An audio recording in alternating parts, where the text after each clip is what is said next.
A small figure emerged from a camper unit into bright sunshine. It was going to be a wonderful day, if it got started. The young male turned in irritation towards the open door of the camper. "Tass, hurry up." "Coming, Jer." "Have everything?" "Yes, food, drink, and this." Tassie held up a pouch with a distinctive outline that Jer recognized. "Excellent. Your grandpa's camera. And loaded with film. Let's get a move on." "Bye, Grandpa." Tassie's grandpa had popped out of the camper, an amused look on his face. "Have fun. Will you contact me when you're returning?" "You bet. Meet us at the glade of the red marker on the lowest switchback. I'll bring something good to eat. Just don't let it be something you shoot." The two young ones waved their goodbyes to the grinning old one. The trek began towards the larger of the three mountains dominating the near horizon. The morning was perfect, a bit of high cloud which Jer knew would lend itself to some great nature shots. After a short walk on the river valley floor, the trek changed to a dark twisting path marked by mossy rock. The occasional stream bed and large trees now leafed out. Metered light dappled their bodies. The heavy forest in the lower hills slowly gave way to duller shades of smaller trees and brush. A series of switchbacks along pinkish outcrops granted them greater height towards a ridge path. More and more light filtered through, exposing greater parts of the hillside. Now large blocks of sky were visible. "How come your grandpa likes this place so much?" said Jer. "He has history here.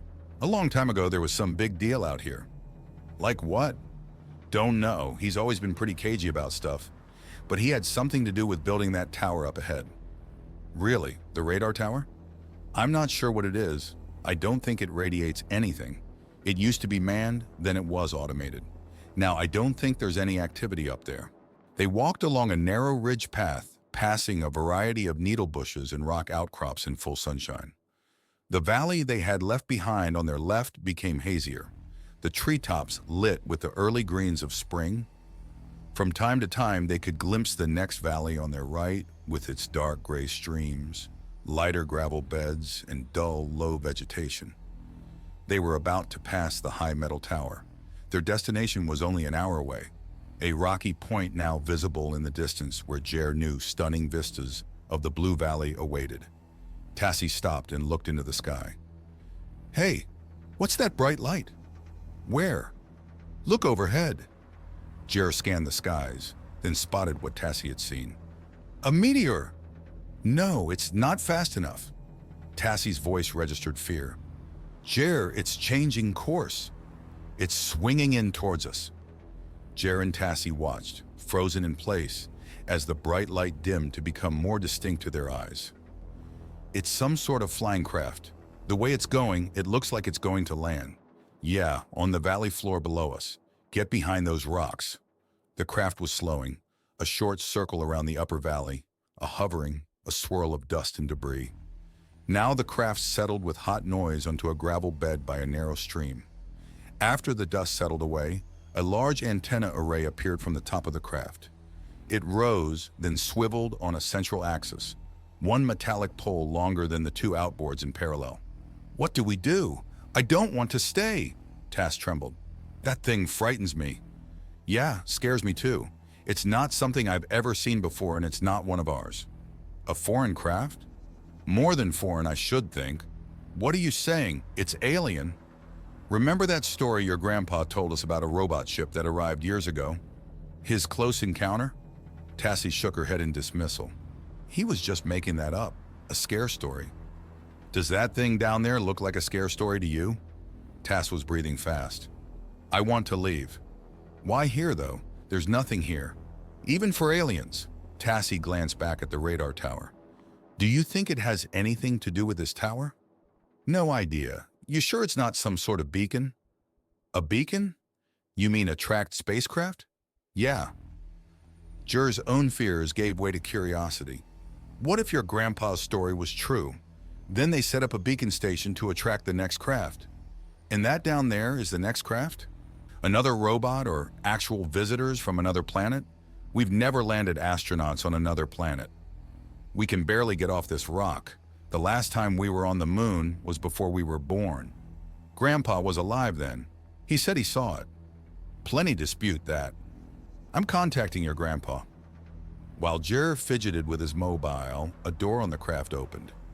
Two helmeted tall figures clad in white and black slowly made their way out of the craft, down a series of steps touching the gravel at the base. Rectangular pouches with a pair of dark devices were attached to their backs and sides. The two aliens turned a full crescent to take in their surroundings. Your grandpa will meet us at the red marker right away. Jer, look, it's a manned craft. From behind a rock formation, Jer peeked at the valley floor below. Two of them. Tassie inched her way to gain a better view of the two explorers. They can't breathe our air. Looks that way. Must be carrying it in those backpacks like our astronauts. Are those sidearms they have? Could be. Our astronauts didn't carry stuff like that. Didn't have to. No animals on the moon. Tassie craned her neck further. Tassie, stay back. Jer stopped Tassie from surmounting the ridge any further. The rock formation had kept them from full exposure, for now. Jer crept forward. Hand me the camera. Tassie passed the camera to Jer. He opened the pouch, readying the unit for use. He then snapped several shots. Is it working okay? Asked Tassie. I took a few photos, but it's too old for long shots. I don't have a long lens. I have to get closer. But the aliens will see you. They probably know we're here already. Look at that array on top of their craft. It keeps spinning around, then stopping with the long pole pointed in our direction. Probably some sort of detection unit. For what? Animals or us? Don't know. Both maybe. That's why they have the weapons. To kill animals. Take them as prizes. Yeah. Maybe. Maybe not. Could be for self-defense only. Do you want to find out? What if they start shooting? Where are we going to hide? How are we going to escape? They obviously have tech we don't. Jer crept forward some more. He was at the edge of the ridge, peering down the slope for a way to descend, hopefully with some cover. It didn't look promising. Jer swung a lower limb over the ridge and began to slowly descend the upper slope. The loose rock gave way and small pieces began to clatter downwards. Jer, they see us! Jer watched the two aliens suddenly sprint across the gravel bar, leap a small stream, and begin clambering up the bank towards them. They would be on them soon. Let's get out of here. Jer tried to climb the scree but stumbled. The camera came loose and fell down the slope a short distance. The camera. Jer quickly retrieved it, spun some more on the scree, then reached the summit of the ridge. I got it. Let's go. Tass had already fled across the ridge. The narrow path would be harder to navigate at a full run. Hurry, Tass! The run was taking everything out of them. At the top of the rolling ridge, the narrow footpath was treacherous. Any downhill was almost as hard as uphill. If they could reach the switchbacks, then the slope wouldn't be as steep. One false step here and they would be careening down a steep scree onto rocky outcrops. The nearest alien was closing on them, making a mechanical, low-pitched hissing sound followed by a snapping sound. Jer heard the sound repeat at uneven intervals. Another alien further back made differing mechanical sounds. He could feel their footfalls crashing onto the hard path behind, but Jer couldn't look back. He urged Tassie on. Go! Go! When you hit the first switchback, go straight down. I'm right behind you. Jer could hear Tassie's labored breathing. Almost there, the first switchback came into view. Down! Tassie broke right and scampered down the slope. The broken rock and gravel began to run alongside with her as she picked her way down as fast as she dared. Keep going. Jer took a similar path, moving faster now and gaining on Tassie. The first alien hissed and snapped from above Jer. He sensed the alien had decided to come after them on the slope. Nearing the bottom, Tassie tried to pick up speed. Hitting a rock at a bad angle, she tumbled down the slope, rolling onto the glade floor where the red marker post stood. Jer! She cried out in pain. My leg! Jer made it to the bottom without falling, and now tried to scoop up Tassie. Tassie screamed in pain, and Jer almost dropped her. His momentum forced him to roll onto his side next to Tassie. The closest alien caught up and now stood over Jer and Tass. A second alien now had made its way down to where they had fallen. With the front face screens opaque, Jer couldn't make out features other than the outline of their bodies. The creatures were tall. The one closest was heaving from the exertion of both the run and being confined in the protective suit. The chest of the suit featured a pair of small boxes, one of which blinked a pair of lights alternating red and green. The other box had a round hole covered in metal mesh. Their gloves held a black device. The blinking on the chest boxes stopped now. Two solid green lights stared at Jer. While the second alien stayed back, the first alien attached the black device to its side, then raised its limbs to unlock the seal on its helmet. A short mechanical hiss of compressed vapor followed. The helmet came off and Jer and Tass came face to face with an alien on their homeworld. The alien had only a slight resemblance to Jer. The numbers and rough positions of the alien's features were close approximations, but now differences emerged. There were two slitted eyes filled with black pools, close together on the front of the head. The hide was strangely smooth, almost a translucent, pale, buttery tone. Instead of a snout, Jer could only see a small, ridged central nose, flaring air through two tiny holes above a closed mouth, showing no exposed fangs or tongue. Rounded and curled hide appeared prominently on either side of the head. A shock of black fur covered the upper part of the scalp. The effect on Jer was jarring. For Tass, it was more than she could bear. "They're hideous!" she screamed, still clutching her injured leg. "Quiet, Tass." Jer reached out to her and touched her arm. He could feel the fear coursing through her. Or was it his? A small, rumbling voice came from the alien. Jer turned back to hear a burst of static electricity emerge from the mesh box. The alien adjusted something on the mesh box, but made no other quick movements. Another rumble. Jer could see the mouth move and curl as the alien spoke in tones and clicks. The mesh box crackled again. Jer recognized a word. "That box, Tass." Despite the pain in her labored breathing, she managed. "A translation device? Yes, maybe we can communicate with it. Tell them we're not dangerous." "What if they are?" Her voice was rising. "They haven't killed us yet. I'm thinking maybe they won't. If we can talk, make them understand." Jer looked at the alien. In a slow address, he said, "My name is Jer. She is Tass." The mesh box mechanically repeated Jer's words, then emitted a series of tones and sharp sounds Jer took to be the alien's language. The alien's low voice rumbled and clicked. More adjustments to the mesh box. It sprang to life once more. "You name is Jar. She is Tass. Close now." Jer sat up slowly. What to say next? Jer wouldn't get the chance. From a nearby bush, a small figure emerged. "Grandpa!" yelled Tass. "Stay back!" Tassie's warning was too late. The rocketing sound of Grandpa's gun burst twice across the glade. In quick succession, the two aliens fell to the ground, their suits perforated. The glade became very still.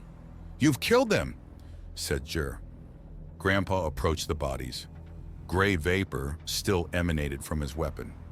"I had to. We had just started to communicate. That mesh box was their translator. It talked to us, said our names." A small roar from far away started up. "Their ship," said Jer. "It's coming for them." Grandpa commanded, "We must leave, now." Grandpa and Jer lifted Tass and, as best they could, moved into the denser bush under the bigger trees of the river valley. A well-trodden path was easier to traverse. Jer sensed a brightness above. He turned to glimpse the alien craft, now hovering over the red marker glade, where the alien bodies lay still. "Keep going," said the old one. "I'm exhausted." Another roar from the alien craft. They turned their sights upward in time to see the craft soaring higher into the atmosphere on its way to space. "Will they come back?" "Undoubtedly. You have pictures?" "We have proof of the aliens' presence. They have landed here. We've seen them, talked to them. They've seen us." "Yes, they have. And what have they learned?" "Our planet is habitable, even for their species, but the inhabitants are dangerous." "You shot them," said Tassie. She was still in pain but hadn't lost consciousness. "For your own good." "Why?" "They are cruel, calculating, treacherous," said Grandpa. "They represent the end of our species." "How can you be sure?" said Jer. "We can talk to them." Tassie's eyes widened with a revelation. "Wait, those stories you told us about the machine that set down on our planet years ago? then left behind some parts. They are true, aren't they? Yes, not a spook story. Very much real, said the old one. How close did you get with the camera? Close enough to get a shot of the craft and crew. It wasn't my idea, moaned Tassie. She looked down at her damaged leg. I took a chance, said Jer, and now we have proof of alien existence. Is this like the craft you saw when you were younger, Grandpa? In a way it is. Much bigger, of course. Jer was puzzled. How come we didn't learn about this in school? The data in the science team's conclusions were suppressed. Not even the fact of their initial unmanned landing remains part of the public record. I know because I snapped the first shots of the robot craft with that very camera. You? Yes, the photos were stored, confiscated, along with the craft itself. No one wanted to believe we were being invaded by robots from another planet, another solar system. You can imagine the fear. Everything is a conspiracy. Everything is doom. We felt the fear, said Jer. He could hear Tassie's voice as his mind flitted back to the ridge and the first sight of the alien craft. How could you know all this, said Tassie. Now Jer with a revelation. Wait, you were one of the scientists? Yes, head of the team, in fact. You never told us. I couldn't. Sworn to secrecy, you see. Now that you've seen the real threat, not much point in secrets between us. Are we in danger from these aliens? Said Jer. They seemed curious, not threatening. You might think so. Some of our scientists might think so too. But our leaders absolutely don't, which is why you know nothing. How can they know that? Grandpa sighed. Our scientists were puzzled at first, but finally solved the communication problem of interpreting the machine's data and coding. There were even images of the aliens who sent the craft all coded in math. Like the ones you encountered today. The deciphered coding from the robot machine told us where to look for them. We found their home planet, of course. Then long-range studies were done. Their planet is smaller with a lower gravity, but with an atmosphere we can almost breathe. The aliens themselves turned out to be a rapacious species, aggressive in every sense, even amongst their own kind. They dominate every corner of their planet. This frightened our leaders beyond belief. How dangerous then? Aside from concerns about viruses and bacteria they are likely carrying, which alone might doom our species, the aliens' penchant for aggression would render us a footnote in our planet's history. We're not so perfect, said Jer. No, but that's for us to solve, not for outsiders. So if they return, it will be with greater numbers and greater arms. How far away are they? Not far enough. So they're coming for us now, said Tassie. It was a statement more than a question. The curious excitement of the encounter had darkened to a looming tragedy. They seemed determined. Who are they? They call themselves humans,